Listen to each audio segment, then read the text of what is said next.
एक गांव में एक सज्जन व्यक्ति रहता था। वह बड़ा ही भला आदमी था। अपने साथ बुराई करने वालों के साथ भी वह हमेशा भलाई ही करता था। गांव के बाहर एक झोपड़ी में रहता था। अपने घर आने जाने वाले मेहमानों की अच्छी खातिरदारी सेवा करता था। वही गांव के पास एक दुर्जन व्यक्ति भी रहता था। गर्मियों का समय था, लू चल रही थी और वह दोपहर में कहीं जा रहा था, लेकिन ज्यादा गर्मी होने के कारण उस व्यक्ति को रास्ते में चक्कर आने लगे और सज्जन की झोपड़ी के पास आकर गिर गया। तो उस समय सज्जन व्यक्ति घर पर ही थे। उन्होंने जैसे ही देखा कि कोई रास्ते में गिर गया है, वह उसे अपने झोपड़ी में ले गए और उसके चेहरे पर पानी की धीटे मारी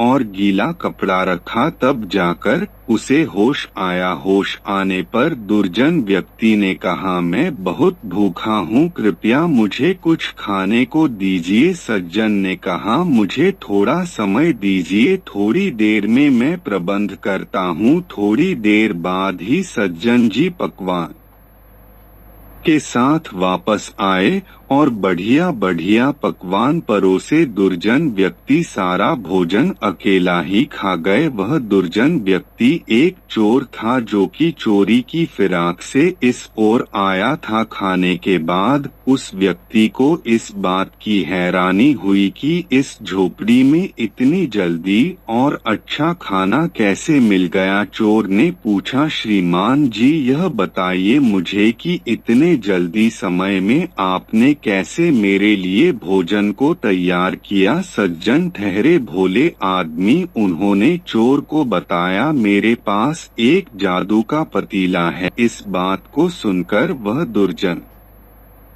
व्यक्ति बहुत हैरान हुआ। क्या? मैं उसे देखना चाहता हूँ। सज्जन जी घर के अंदर गए और पतीला चोर के सामने लाकर रख दिया और कहा, मुझे खीर चाहिए। पतीले में तुरंत स्वादिष्ट खीर आ गई। दुर्जन व्यक्ति हैरान था और उसके मन में तो पहले से ही लालच था। उसने सज्जन व्यक्ति को पूछा, श्रीमान जी क्या मैं यहाँ और विश्राम कर सकता हूँ, क्योंकि मैं दूर से चलकर आया हूँ। सज्जन जी राजी हो गए और दोनों ने भोजन किया और रात्रि के समय सो गए। चोर रात्रि में चुपके से उठा और पतीला लेकर भाग गया। उसने सोचा, अब तो मैं इस पतीले से अच्छे अच्छे पकवान बना लूंगा और खाऊंगा। उसे अपने घर ले गया और कहा, मुझे कुछ पकवान चाहिए, मगर पतीले में कुछ नहीं आया।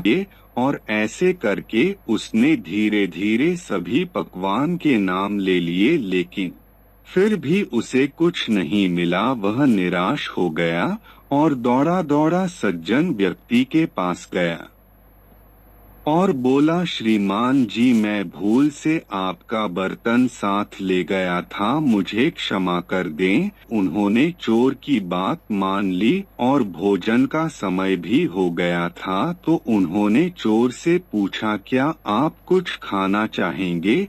और तभी अच्छे अच्छे पकवान बनाए और दोनों ने मिलकर खाए। चोर फिर से परेशान था।